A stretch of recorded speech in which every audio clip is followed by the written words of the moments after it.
اللہم صلی علی محمد و آل محمد.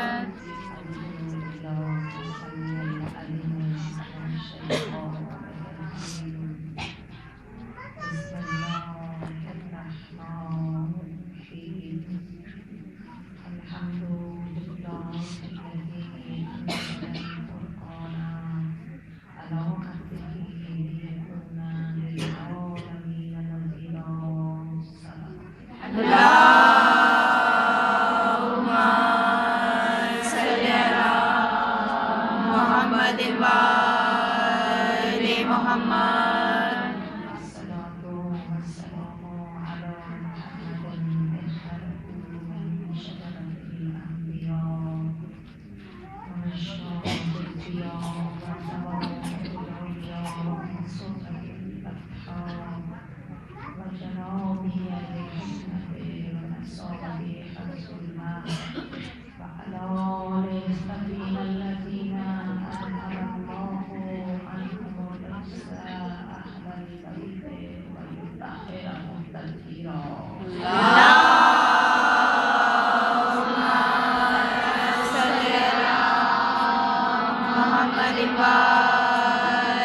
محمد.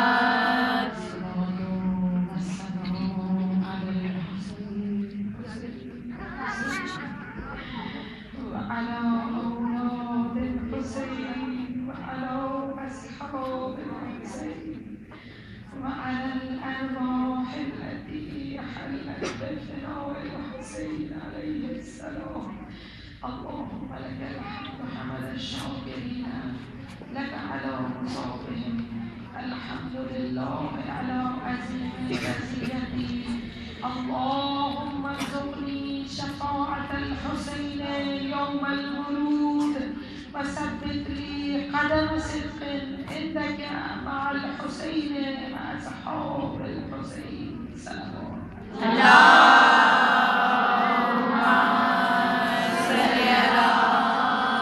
محمد و آل محمد. رب اشرح لي صدري ويسر لي امري واحلل عقدة من لساني يفقهوا قولي. اعوذ بالله من الشيطان الرجيم. بسم الله الرحمن الرحیم. ابتدا کرتی ہوں شہنشاہ وفا سقائے کربلا افضل الشہداء سپہ سالار کربلا کے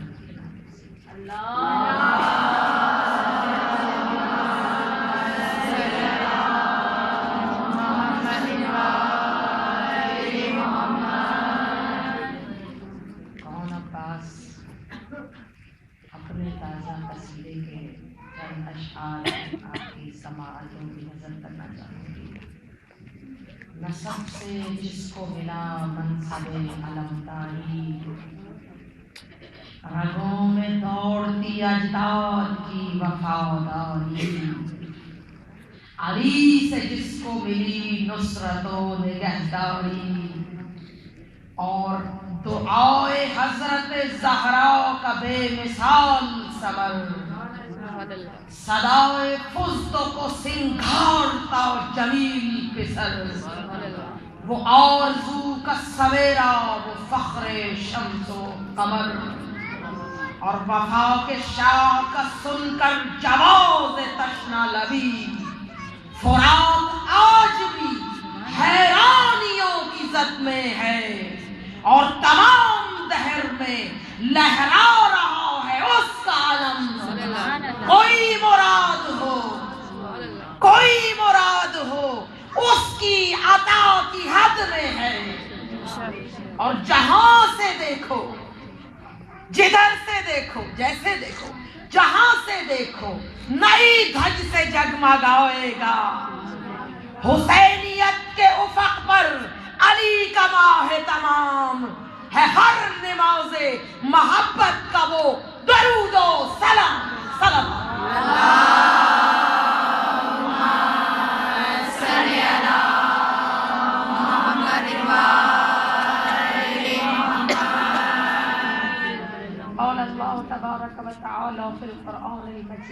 بالفرقان الحمید انا اعطیناک الکوثر فصل لربک وانحر. قرآن میں خدا کوثر کا تحفہ عطا کر کے رسول کو پھر سوال کرتا ہے نماز اور قربانی کا. سامعین، قربانی کیا ہے؟ قربانی ایثار ہے، قربانی وفا ہے، قربانی تسلیم ہے. خدا یاد رکھیے گا کہ کائنات میں مانوی مراتب کی تقسیم کرتے ہوئے ہمیشہ قربانی کے تحت ان پرمقاصد وجود کو مانوی مراتب تقسیم کرتا ہے. سامعین، قربانی کے مقصد کے لیے آنے والے وہ تمام انوار، وہ تمام ہادیان، وہ تمام رہبران کہ جنہوں نے اپنے مقصد قربانی کے لیے جان آفرین کے سپرد کی یا خدا کے سامنے سر تسلیم خم کر دیا، تاریخ انہیں کبھی نہیں بھلاتی. خدا انہیں ہمیشہ ذہنوں اور دلوں میں زندہ و بیدار رکھتا ہے. مقصد کے تحت، قربانی کے مقصد کے تحت.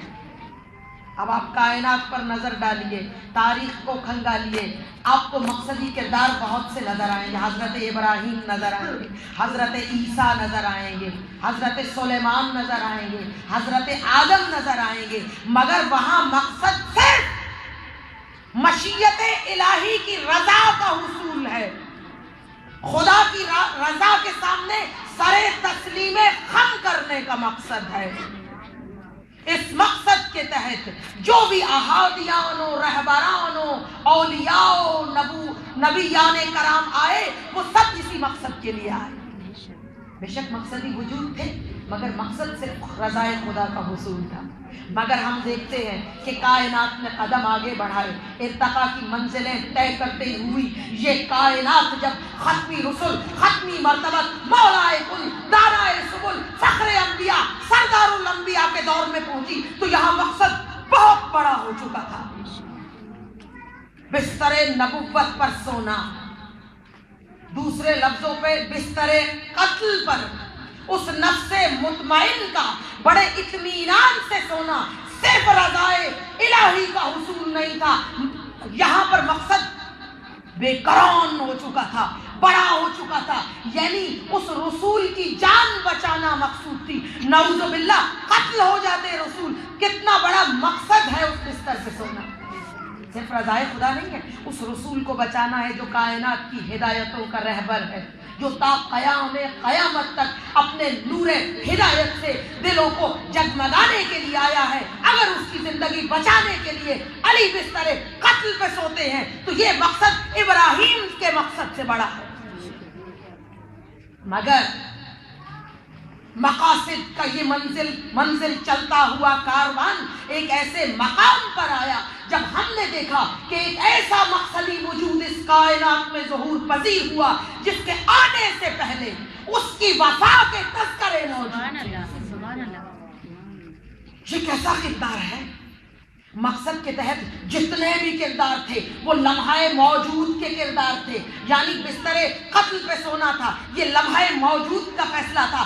ابراہیم کا اسماعیل کو ذبح کرنا لمحہ موجود کا واقعہ تھا. مگر یہ کیسا مقصدی وجود ہے کہ کئی سال پہلے جس کی آمد کا، جس کی قربانی کا، جس کے ایثار کا، جس کی وفاؤں کے تذکرے شروع کر دیے گئے ہیں. کبھی زبان زہرا قصیدہ خان نظر آتی ہے اس وفا پرست وجود کے لیے. دعائے حضرت زہرا کا بے مثال سمت. کبھی علی جیسا مولا کائنات، عالم کل عالم، خود اپنی زبان سے اس باوفا وجود کے آنے کا تذکرہ فرماتا ہے.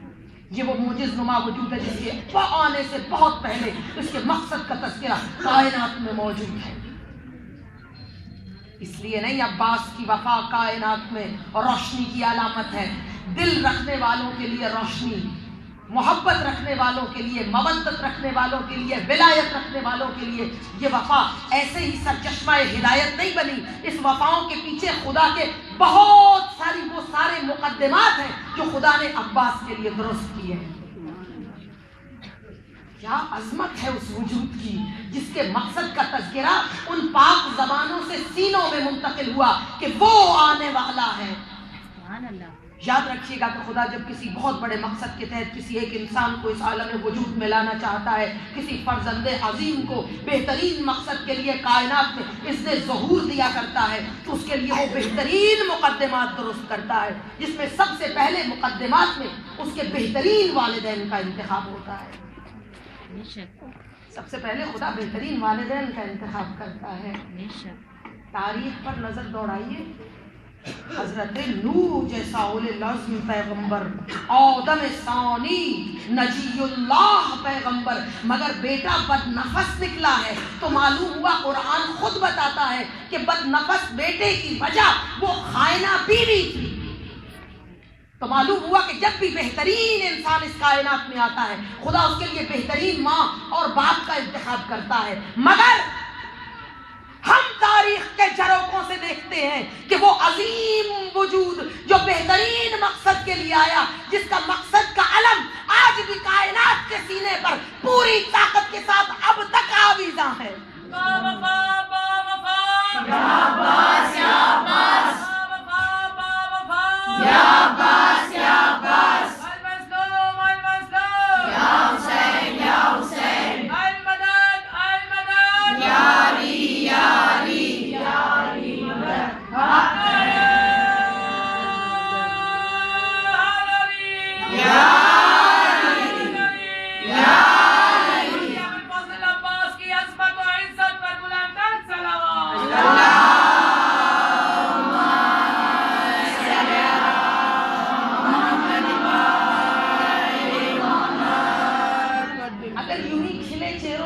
مجھے جواباً اظہار محبت کرتے رہے، میں نعرہ اور صلوات کو اظہار محبت کہا کرتی ہوں. یہ مولا کے ساتھ اظہار محبت ہوتا رہا تو یہ مولا کا شاعر آپ کو مولا غازی کے ایسے قصیدے سنائے گا کہ آپ کا دل یہاں سے باغ باغ ہو کر اٹھے گا. مقصدی وجود حضرت عباس ابن علی ابن ابی طالب، کیا شجر طیبہ ہے. شجرہ طیبہ کو دیکھیں کہ خدا نے کیسے مقدمات رکھے ہیں عباس کو اس کائنات میں لانے کے لیے. شجرہ طیبہ کیا ہے؟ شجاعت ہی شجاعت ہے.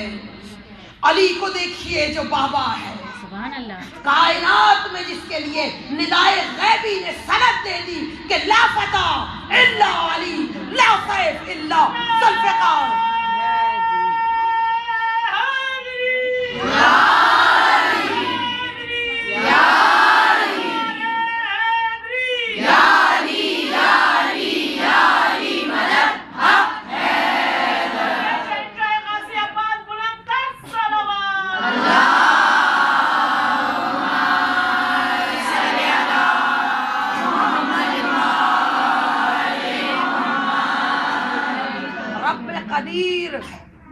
جس کے بابا کی ایک ضرب پر عبادت ثقلین صدقہ کر دے اسے عباس کہتے ہیں.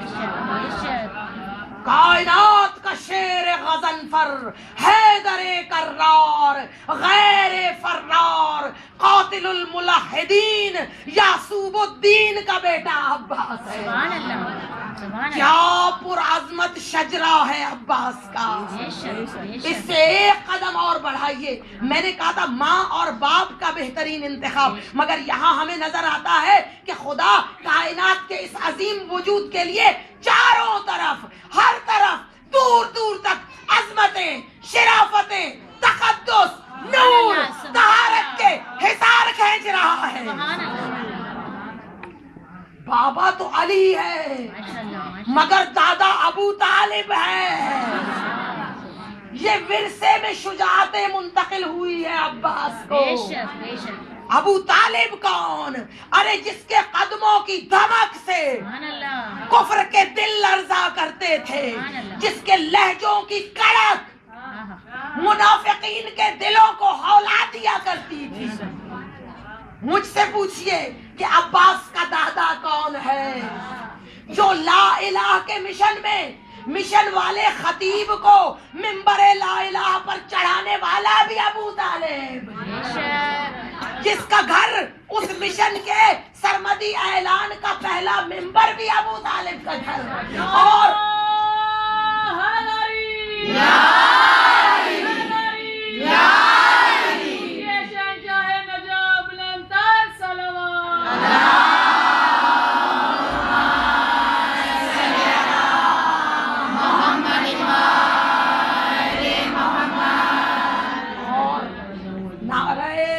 الہ کی تصدیق کرنے والا بھی اسی کا لال ہے۔ بے شک بے شک۔ وہ ابو طالب عرب کا بہترین، شجاع ترین، پرہیبت ترین سردار، جس کے آنکھوں میں سرخ ڈوروں سے عرب اپنی تقدیر کی لکیریں دیکھا کرتے تھے۔ کیا کہنے ماشاءاللہ۔ دادا ہے عباس کا۔ سبحان اللہ۔ مجھے تو یوں محسوس ہوتا ہے کہ عباس کو اس کائنات میں لانے کے لیے خدا نے ابو طالب جیسے دادا کا انتظام فرمایا، پھر علی جیسے بابا دیے، اور اس کے بعد یہ ساری شجاعتیں خلاصہ ہو کر عباس کے دستِ قدرت پہ آ گئی۔ سبحان اللہ۔ پوچھئے مجھ سے عباس کا شجرہ طیبہ ایک طرف، دوسری طرف آئیے عباس کی ماں فاطمہ کلابیہ ام البنین، بیٹوں کی ماں،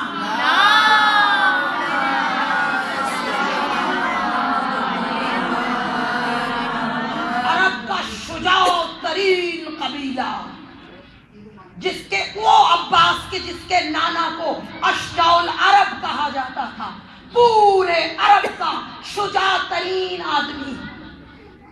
جناب فاطمہ کلابیہ کی ننیحال میں ان کے ایک دوسرے رشتے کے نانا کو ملائب الاسنح کہا جاتا تھا، یعنی نیزوں سے کھیلنے والا۔ شجاعتیں کس طرح اکٹھی کر رہا ہے خدا، چن چن کر، جہاں سے جرت ملی، جہاں سے بہادری ملی، جہاں سے دلیری ملی، جہاں سے شجاعت ملی، خدا نے تمام کو اکٹھا کر کے دل عباس کی زینت بنا دیا۔ شجاعت میں بے نظیر قبیلہ بنی کلاب۔ اس وقت جب قیصر روم کے پاس کوئی شخص اپنی دلیری کا دعویٰ کیا کرتا تھا تو وہ پہلا سوال یہ کرتا تھا کہ تمہاری جعفر بن کلاب سے کیا رشتہ داری ہے؟ تو معلوم ہوا دونوں طرف سے، دودھ سے دلیری، نڈری، بہادری، جرت لے کر، اور ادھر سے اپنے بابا علی سے ساری شجاعت لے کر۔ شجاعت دلیری کو نہیں کہتے، بتاتی چلوں، دلیری، بہادری، جرت، نڈر ہونا یہ اور چیز ہے، شجاعت اور چیز ہے۔ ایک جملے میں اگر پوچھنا چاہتے ہیں تو بتا دوں کہ جرت، دلیری ہمیشہ اپنے نفس کے تابع ہوتی ہے۔ ادھر نفس نے بھڑکایا، ادھر آپ دلیری پر آمادہ ہو گئے، مگر شجاعت ہمیشہ مرضی خدا کے تابع ہوا کرتی ہے۔ مرضی مولا کے تابع وہ صابر جو مرضی خدا پر سر کو جھکا لے، اسے شجاع کہتے ہیں۔ دونوں طرف سے دونوں انسانی خوبیاں میرے مولا غازی میں یکجا ہوئی ہیں تو عباس بنا۔ سبحان اللہ۔ اور صرف شجاعت نہیں، سیدہ بی بی فاطمہ کلابیہ کائنات کی خوش قسمت ترین خاتون ہے میری نظر میں۔ جناب سیدہ تو نور ہے نا، میں قسمت کے حوالے سے بات کر رہی ہوں۔ خوش قسمت ترین خاتون جس کے لیے وجہ اللہ خواستگاری کرے۔ ماشاءاللہ۔ علی کے دل میں امام المتقین، امیر المومنین، امام انس و جان کا دل جس شہزادی کی تمنا کرے، اس کی عظمت، اس کو تقدس، اس کا کیا تقدس ہوگا، اس شہزادی کو جس کی تمنا علی کر کے اسے دروازے زہرا تک لائے۔ مگر ہم دیکھتے ہیں کہ اس شہزادی کا دل کتنا عظیم ہے، کتنا ایثار پسند ہے، کتنا تسلیم پرست ہے کہ سب سے پہلے بی بی بجائے اس کے کہ تکبر کرتی، خود پسندی آ جاتی کہ علی تمنا کر کے بیاہ کر لائے ہیں، ہم دیکھتے ہیں کہ بی بی نے آتے ہی دہلیز زہرا پہ سجدہ کیا اور کہا کہ یہ سارے میرے آقا اور شہزادیاں ہیں، میں فاطمہ کی کنیز ہوں۔ تبھی تو آپ تاریخ میں دیکھیے گا کہ جناب مولا حسین علیہ السلام نے اپنی بیمار بیٹی، مومنات، ماں باپ کا بیمار بچے کو چھوڑنا یہ میرے خیال میں محبت کا سب سے بڑا امتحان ہے جو میرے مولا نے اول قدم میں ہجرت سے بھی پہلے مولا کو پیش کیا ہے اپنے خدا کو۔ تو اپنے بیمار بچی کو حضرت ام البنین کے سپرد کر کے گئے ہیں۔ بہت سی بزرگ خواتین ہیں، مگر یہ بات بتاتی ہے کہ ام المومنین ام البنین جناب بی بی نے اپنے ایثار سے حسین کا دل جیت رکھا ہے۔ اور اس کے بعد ہم تاریخ میں دیکھتے ہیں کہ جناب زینب جب مدینہ میں داخل ہوئی ہیں تو سب سے پہلے کہا کہ اماں ام البنین کدھر ہیں؟ میری بیوی نے اپنے سارے مسائل پہلے جناب سیدہ ام البنین کو سنائے ہیں۔ یہ ایثار، یہ تسلیم، یہ وفا، یہ محبت دودھ سے عباس نے کشید کی ہے کہ حسین کے سامنے عباس کا سر ہمیشہ جھکا ہے۔ اتنا جری دلیر شیر غزل پر کسی ایک مقام پر بھی سر اٹھا کر سیدھی نظروں سے اپنے مولا کو نہیں دیکھا۔ یہ ماں کے دودھ کا اثر ہے۔ ہم سے پوچھئے شعبان کی اس گنگناتی صبح کا حسن جب مطلع وفا پر قبر بنی ہاشم طلوع ہو رہا تھا، ام البنین کی گود رشک ایمن بنی ہوئی تھی، علی کا گھر چراغ طور سے روشن ہو رہا تھا، تسلیم اور وفا جھک جھک کر دہلیز علی پر سجدہ گزار ہو رہی تھی۔ عباس آ گیا تھا جس کا تذکرہ سن رہے تھے لوگ، جس کے اشتیاق میں تھے لوگ، اس کو دیکھنے کے لیے جمع ہیں کہ آج قبر بنی ہاشم طلوع ہو چکا ہے۔ سامعین، کیا عظمت ہے اس وجود کی۔ ادوار حیات اگر آپ دیکھیں، یہ تو مقدمات تھے جو خدا نے عباس کے آنے سے پہلے ترتیب دیے۔ اب آگے چلیے، زندگی میں آنے کے بعد، ظہور کرنے کے بعد، سینہ کائنات پر آنے کے بعد خدا نے اپنے اس مقصدی وجود کو جس نے حق کا پرچم انسانیت کے دلوں میں گاڑنا تھا، اس کے لیے کیا مقدمات درست کیے ہیں۔ سب سے پہلے علی جیسے امام کے لیے پرورش کے لیے آغوش کا میسر آنا، جو علی کی گودوں میں کھیلے، جو علی کے ہاتھوں پہ پرورش پائے، جو علی کی زبان کو چوسے، جو علی کے چہرے کی مسلسل عبادت کرے۔ 14 سال، سن 26 سے سن 40 ہجری تک 14 سال عباس کے علی کی آغوش میں گزرے ہیں، علی کے ساتھ، علی کی تربیت میں۔ یعنی معلوم ہوا جو کچھ علی کے پاس تھا، علی نے اپنے اس چاند میں سمو کر اس چاند کو 14ویں کا چاند بنا کر حسن کے حوالے کر دیا۔ شیر خدا کے مرتبے کا پاس چاہیے، شیر خدا کے مرتبے کا پاس چاہیے، وہ شیر ہوگا نام بھی عباس چاہیے۔ نعرہ حیدری، نعرہ حیدری، برائے عظمت خاندان ابو طالب پر بلند تر صلوات۔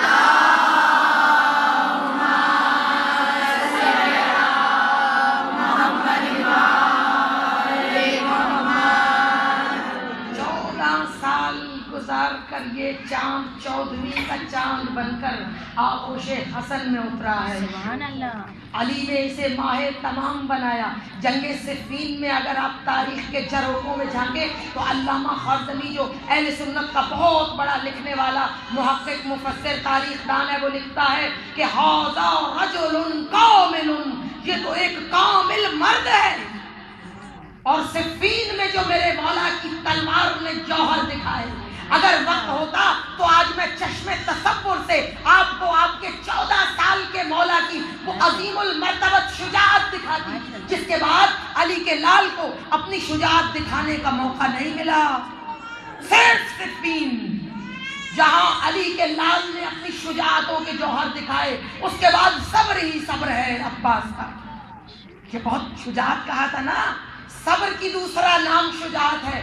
یہاں صفین میں میرے مولا نے بتا دیا کہ یہ 14ویں کا چاند جب پورا طلوع ہو چکا ہے تو میں اس چاند کو دوسری امامت کے سپرد کر رہا ہوں کہ خدا کا فیصلہ یہ تھا کہ جلالت حیدری سیکھ کر یہ وفا پرست بہ کر حلم حسن کی تربیت کرنے کے لیے حسن کی آغوش میں اتر آئے. حلم حسن 10 سال تک میرے مولا کی امامت میں وقت گزارا ہے. عباس نے حلم کے کتنے سنہری اصول سیکھے ہیں, صبر کے کتنے دروس لیے ہیں قلب عباس نے, کہ ہم دیکھتے ہیں کہ عباس جیسا جری شیر غزل پر کہ جس کو مولا کہتے ہیں, کبھی کہتے ہیں خیمے اتار لو, کبھی کہتے ہیں 1 رات کی مہلت مانگو, یہ بہت مشکل ہے, مگر وہ صبر سیکھ چکا ہے, حلم حسن سیکھ چکا ہے, چرا چرا قطرہ قطرہ اپنے دل میں منتقل کر چکا ہے وہ سارا علم جو حلم حسن کی روشنی تھا. اس کے بعد علی کا یہ چاند یہ قمر بنی ہاشم حسین کے سپرد ہوا, اور کہنا یہ ہے کہ یہ چاند بنا ہی آسمان حسینیت کے لیے تھا. ہے علی کا ماہ تمام مگر بنا حسینیت کے افق کو روشن کرنے کے لیے ہے. یہ ہے ادوار حیات میرے مولا قاضی کے. اگر آگے آئیں تو پھر وفائیں نظر آتی ہیں. جب بھی ہونٹوں پہ کبھی آ جاتا ہے نام عباس, دیر تک ہونٹوں سے خوشبو وفا آتی ہے. وفا پرست پہ کر, یہ وفائیں بھی کسی ایک دن کی کہانی نہیں ہے. یہ عباس کے حسبی اوصاف بے شک ہے, مگر نسب سے دیکھیے وفا کا سلسلہ کہاں سے چل رہا ہے.